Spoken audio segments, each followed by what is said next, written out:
Welcome. This is the Enlightenment Show, and I'm your host, Laurie Schoenfeld. This is where Chicken Soup for the Soul meets the artist way with Nancy Drew. Our guest today is Sharon Darmody, author of Work Your Magic. We're going to be chatting with her today all about her new release and how she's rebuilt her working life. Hello, Sharon. Welcome. Thanks so much, Laurie. Nice to see you. It's great to be here. It is lovely to see you as well, as you are starting out early in the morning at 5 a.m. in your center of the world. Yeah, early start here in Australia, yes. It is Christmas time. It's a season of giving. What's something that you enjoy about this time of year? Oh, I enjoy lots of things about Christmas. I'm a bit of a Christmas person, so I get the tree up early.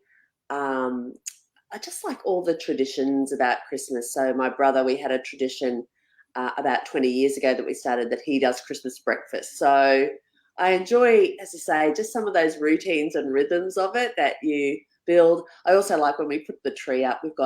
My girls are teenagers, but we've got their ornaments they made at kindy, which are great on styrofoam cups with their little faces, and so I think I like all of that. Yeah, I like all of that. I am right there with you, Sharon. We've collected all of the ornaments they've made all through the elementary school years, and so it's a whole tree of collectibles from like 5 on up. That's right. Pack them away preciously so that we keep having them. That's right. Can you share with our listeners and viewers what Work Your Magic is all about? Look, Work Your Magic, quite frankly, is just about helping people to thrive at work. We spend a lot of time at work. In the work I do, so many people say to me, work's not working, but they can't put their finger on why. So Work Your Magic kind of gives you a framework to say, well, what might be the gap at your workplace or for you, and then some strategies to make the change. Why were you so passionate about writing this book? Well, it all came about from, I've been working in organisational coaching for over 20 years, and one of my clients said to me, these things you're doing really help. Why don't you write them down? And so I did. And initially I thought it might be just like an internal kind of coaching tool. But when I put it together, I thought, I think this is a book. And I guess what my client had said, it's sometimes the little things that help, not necessarily the big things. So I think maybe it's nice to capture some of those because we forget that. Mm-hmm. I'm going to actually take that on the reframing, because the little things are kind of at times reframing the way that you view things. What are a few little tools that we can start using to help reframe the way we view work? Look, there are a couple of things that really jump out at me. One exercise I often do with people will come to me, and often, I get called in when something's wrong. So people will come to me and they'll be telling me, and I'll go, I'll say to them, well, how do you feel this incident is for you in terms of stress levels out of 10, with 10 being maybe the worst? And they'll say, it's definitely a 9. And then I say to them, well, can you think about a time in your life where it really was a 10? You really went through a tough time in your life. And they'll say, yes, I think about this. And I said, now, how does this feel compared to that time? They go, oh, it's actually only a 6. Oh, if that's a 10, then this is only a 5. And even that, you'd be surprised how much that, even your perspective or your perception at how stressful something is, just by dropping, what I say is dropping the temperature a little bit, helps you to drop your adrenaline. And from there, you're in a better position to make better decisions. Mm-hmm. I love that, Sharon, because it makes me think, just with what you said there, how oftentimes, when we have a rough day, our instant brainwave and train of thought is, this is the worst day I've ever had. We've all done it. I do it. But it doesn't help us to stay in a place for good decision making when our adrenaline's running. Mhm. How did 2020, do you feel, offer an opportunity for us to view work differently? Look, I hope for those organisations and people that are curious, it just disrupted some of the hamster wheel so that we could go, well, is this really working? Is how we're doing things efficient and effective? Now, what I've found are some organisations, because we don't like uncertainty, have just rushed back to what it was and tried to just return to what it was. And some organisations have gone, oh, we're going to do something completely different. And I suspect, like most things, it's somewhere in the middle. Like I don't think it's where we were. I don't know if we need to completely overhaul things, but there's somewhere in the middle. And I think for most organisations, we're still tweaking that. And I think the good organisations actually are still tweaking some of that, going, no, we're not locking this in, we're still learning. Mhm. Do you feel that the pause gives an opportunity for that reset to rethink and restructure things? Look, I think any pause is good for us. I think most of the time we're running at such a cracking pace, and I don't think COVID was good, but I do think any time where we can go, is this the best way, or could we do something differently, is important. I think we get on a bit of automatic pilot with our lives, and I sort of say, can you get back in the driver's seat of your life and actually make intentional decisions about your life? Mm-hmm. I love how you talked about the feeling of playing the catch-up game, because I felt that was so relatable as we all go through and feel we have to have so many things to catch up on.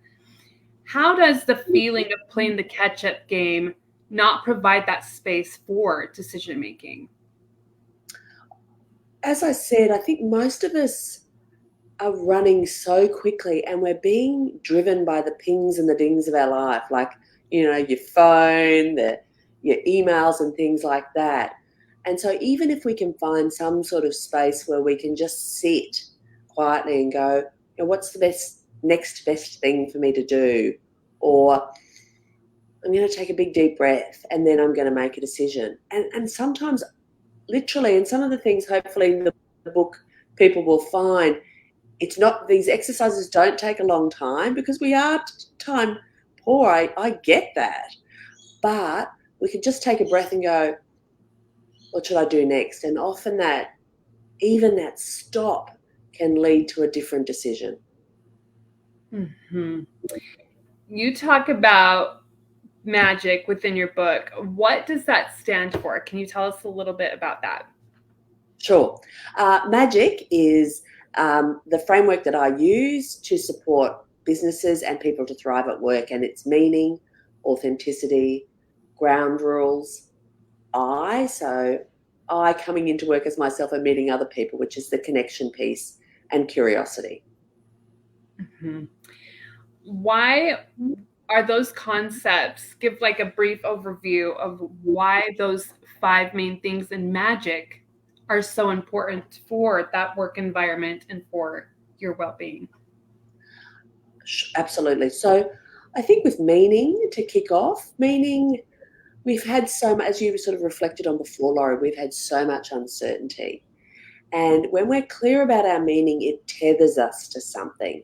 And that feels good because, as I said, things have been swirling around us for a long time. So I think when we can be clear on that as an individual, a team, an organisation, that feels really good. Authenticity is just about being able to come in as ourselves. And I think for people my age, I think you certainly understand that we felt to put a mask on to go to work. You had to look a certain way, and having to morph into some sort of corporate mold is exhausting. So I say if we're really interested in health and well-being, it's allowing people to be themselves. I also think we're living in very complex times, and so allowing people to be themselves, you never know what sort of solutions each person's going to bring to the table.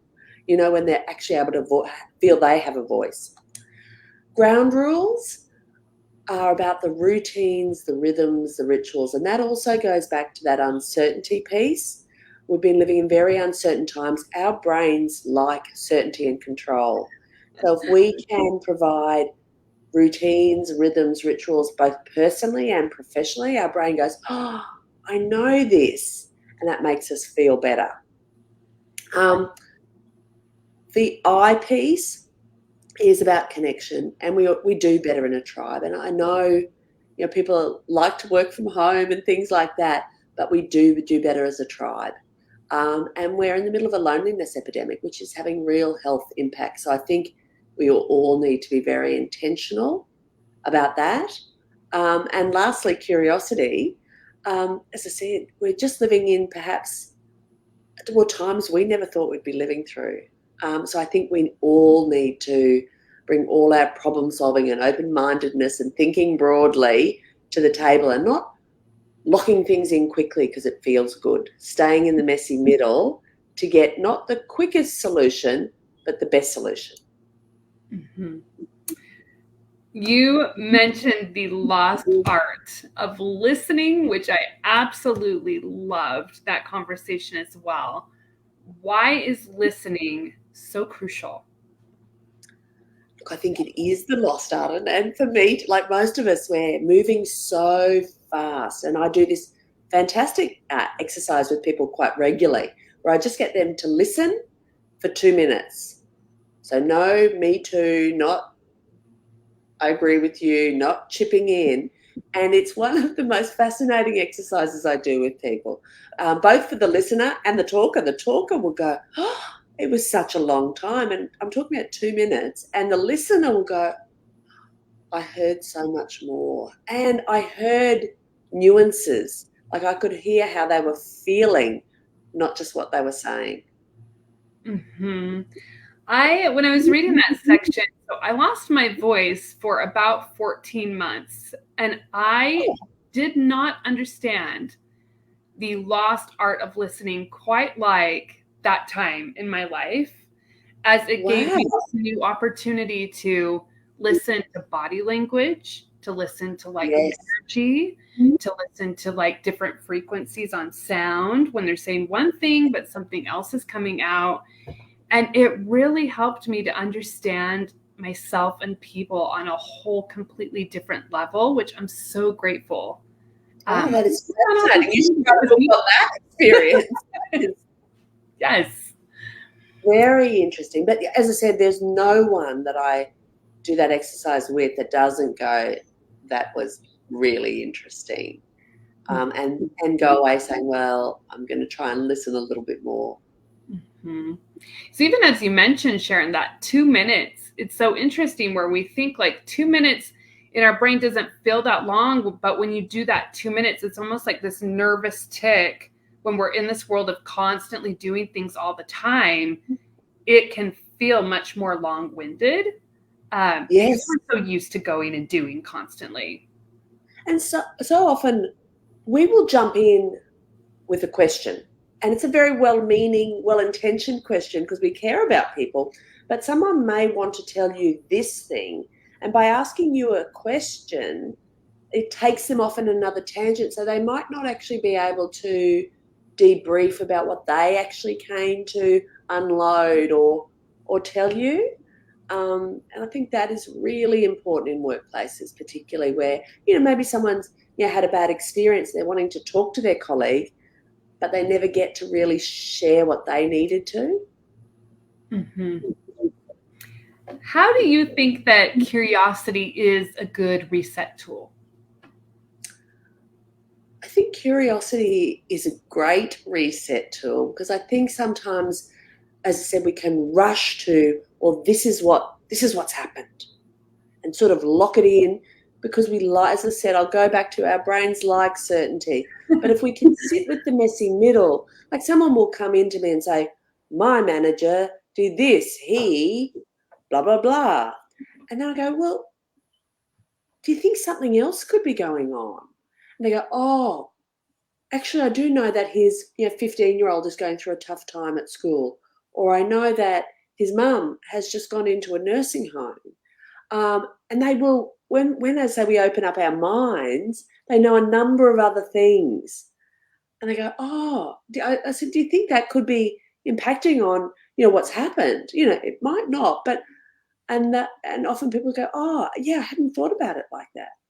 Yeah, maybe that is, I'll go back and we can talk about it. Mm-hmm. And it brings in just what you said there, that curiosity also offers, that compassion, but that invitation for connection in a different way too. Yes, absolutely. Absolutely. And, I think people are really up for discussions about compassion and self-compassion. I've been lucky enough to do some work with Kristen Neff. She came out to Australia, I think it was about 2016. Huge fan of her work. And I know the workplaces that I am going to every day, probably even 5 or 10 years ago, they wouldn't be as up for the conversations about self-compassion as they are now. I think people have had a tough few years and people are ready to be a bit kinder to themselves, which is tremendous. Mm-hmm. What are some things that you've personally learned about yourself as you've been going on your journey with business? What I've learned about myself in business, wow. Well, I've owned my business for 20 years next year, which seems to have flown like that.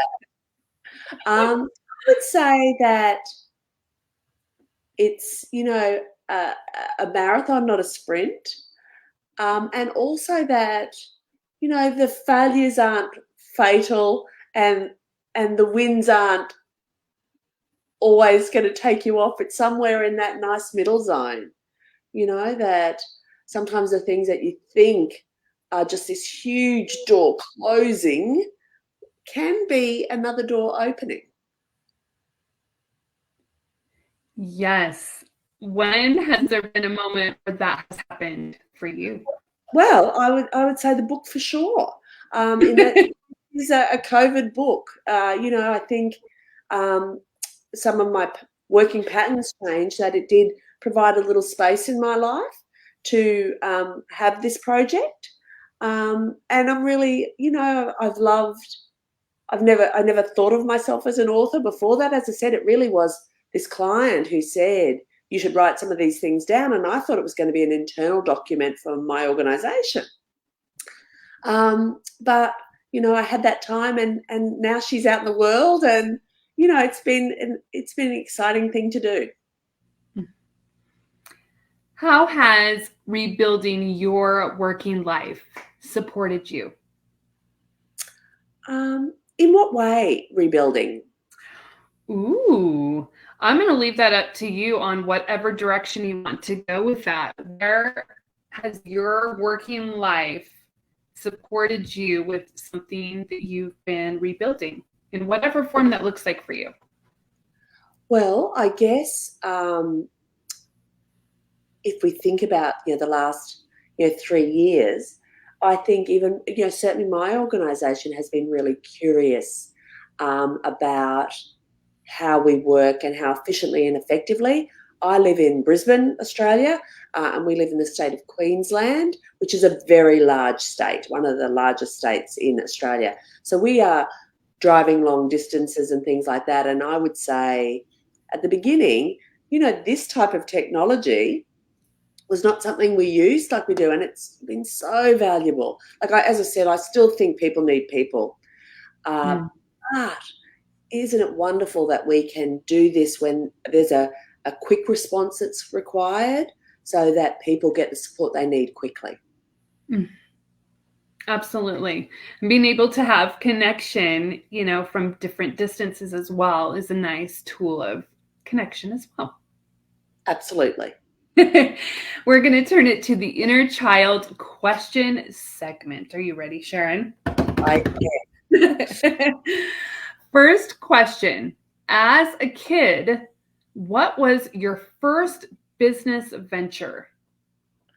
My first business adventure as a child would have been some sort of baking stall.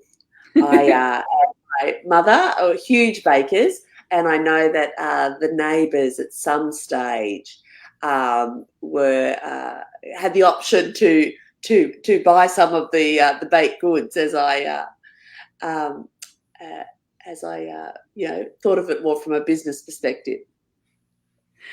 What were some of these baked goods that you would like? Well, the family favourite that still people talk about is the custard creams. Ooh, okay. Dive into that a little bit and give us a visual, Sharon. So it's like I think, melting moment or a yo-yo biscuit. I think people call them different things, but they've got custard powder in them, which is the little bit of magic right there. I want to time travel to that time in your life to buy one of those from younger Sharon right now. Right. Well, older Sharon is still making them, and my children now make them, and my kids' friends request them. So when they have them in their lunchbox, I have to send a couple so that their best friends have them as well. Those are lunchbox treats for your kids. That is magic. Not all the time, but.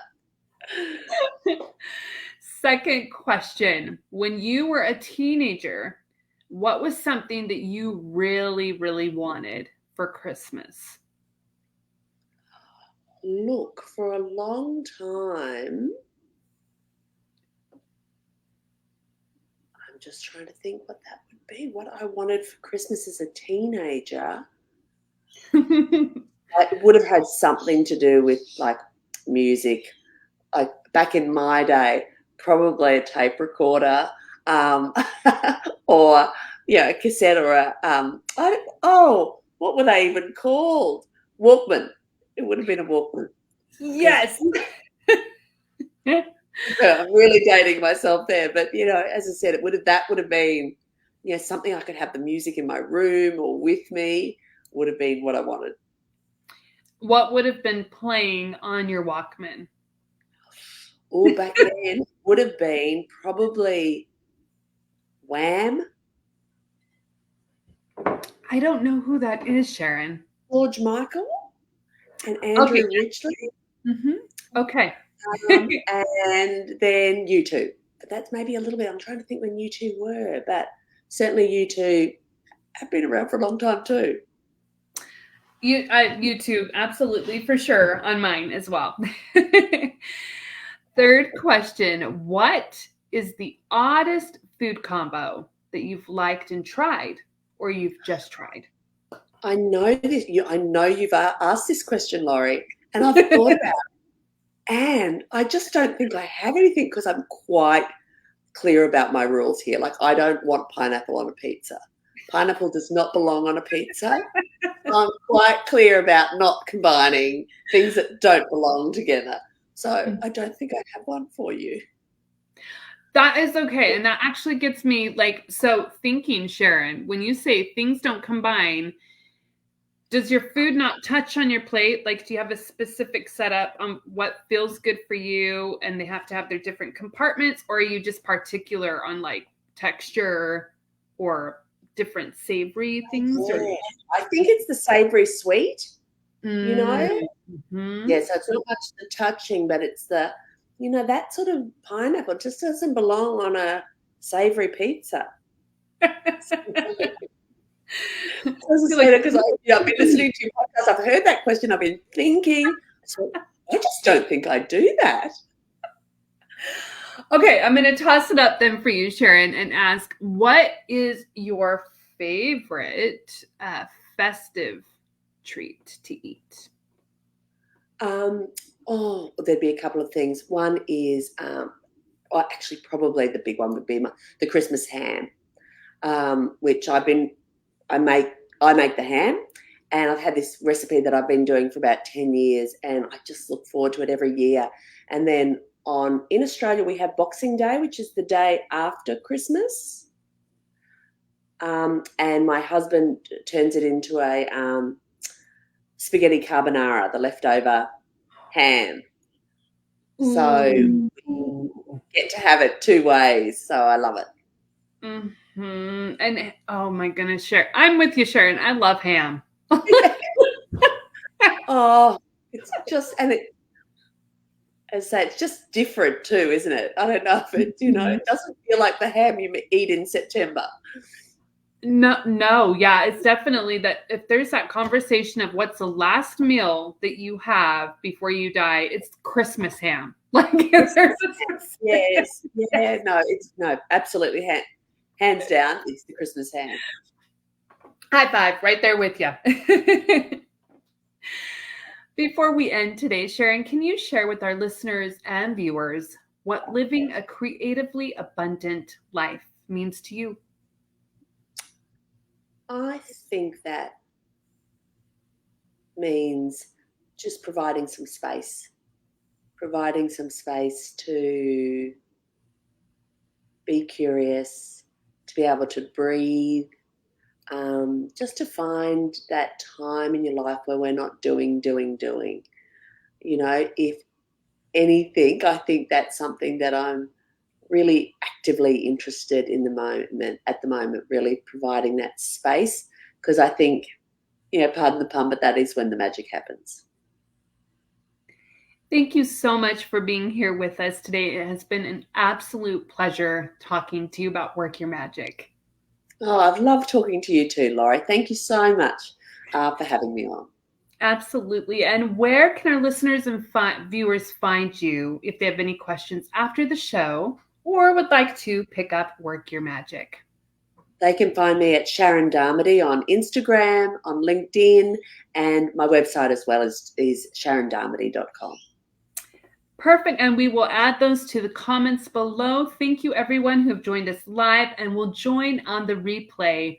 Remember, as you go about the rest of your day, to find the things that are working for you. You are the creator of your own stories. What steps will you take next? Happy holidays, everyone. Happy holidays to you, Sharon. And we will see you in January 2024. Have a All beautiful the day. Thank best. you, Sharon. Thanks, Laurie. All the best.